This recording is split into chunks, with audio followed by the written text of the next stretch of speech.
and I simply remove the telephone jack and plug it into this box here, the modem. I then take another wire from the modem and plug it in where the telephone was.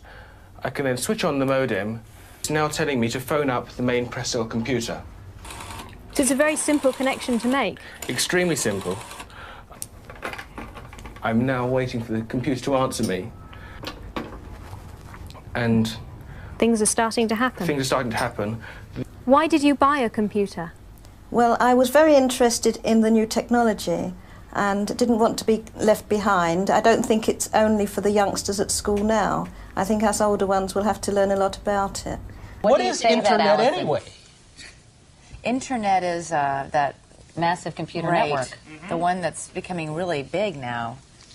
What do you mean? That's big? How does one? What do you write to it like mail? No, a lot of people use it and communicate. I guess they can communicate with NBC writers and producers. Allison, can you explain what Internet is?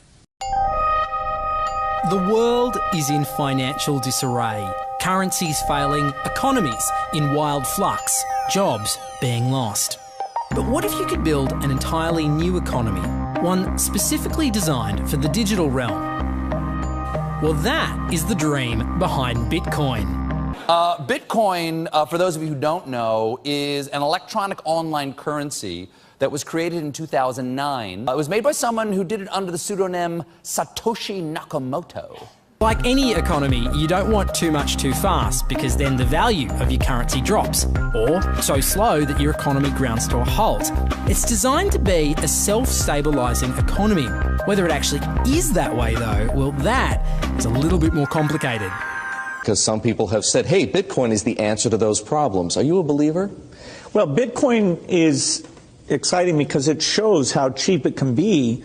Bitcoin is better than currency in that you don't have to be physically in the same place, and of course for large transactions currency can get pretty inconvenient.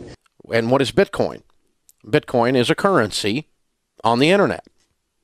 I sent 100 euros worth of Bitcoin from here in Tokyo directly to you guys through this camera, through the network, through the TV, right into your home. If I had tried to do that, send you the money with a traditional bank, it would have taken several days and probably cost 30 euros. I just did it right now with Bitcoin instantly, basically for free, and didn't have to ask anybody for permission. I didn't need a bank, I didn't need a government, I didn't need anybody. I just needed myself and you and our smartphones to do it.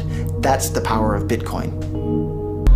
Wall Street is fraud, America is fraud, the world is fraud, banks are fraud, central banks are fraud. We live in an era of fraud. It's all based on fraud, and they get a percentage of the fraud. That's the business model.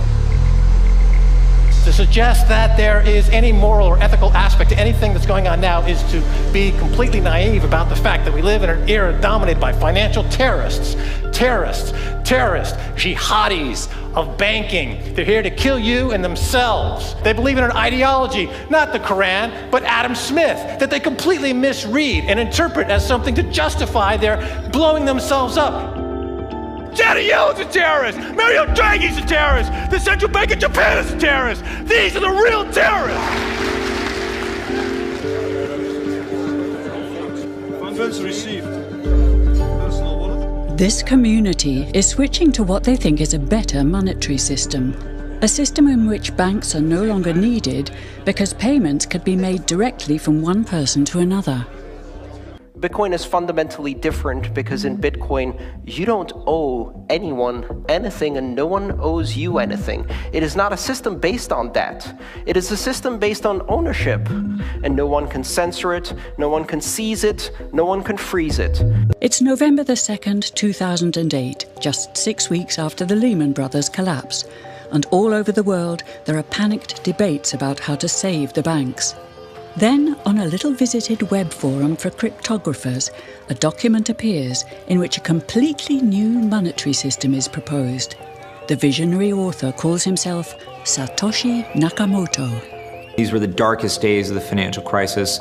So that to me suggests a very clever mind that saw an opportunity, the perfect opportunity to introduce a new radical technology and a new radical approach to money and finance at just the right moment when people would be very open to making this big shift that's required to adopt a new currency. What's exciting for me is like a global economy. Right now we say we have a global economy, but I can't take $1 and give it to you in the Netherlands and then you know what to do with it, right? You would have to go and change it to your native currency.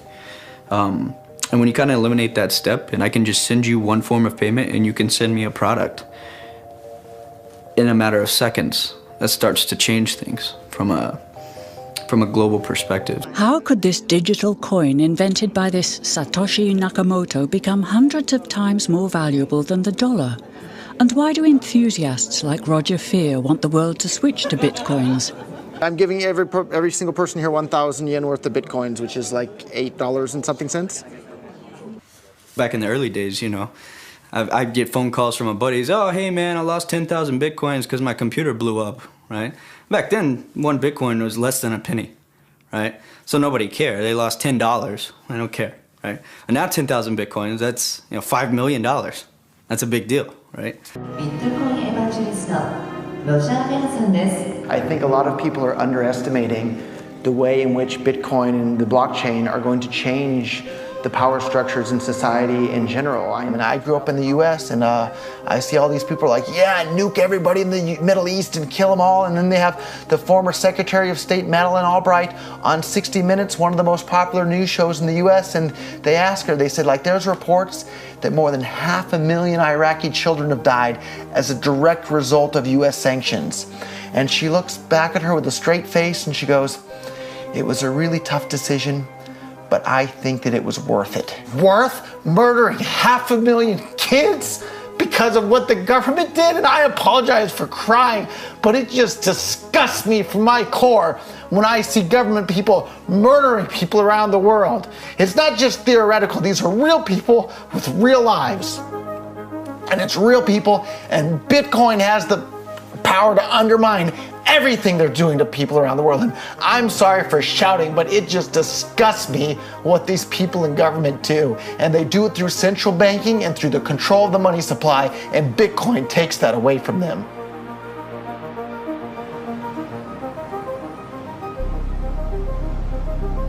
You can buy Bitcoin at the Shell station. Check it out. Good. Got $2. Hit finish. Oh. $2 Bitcoin. Just like that. From this machine. I just turned cash into digital currency.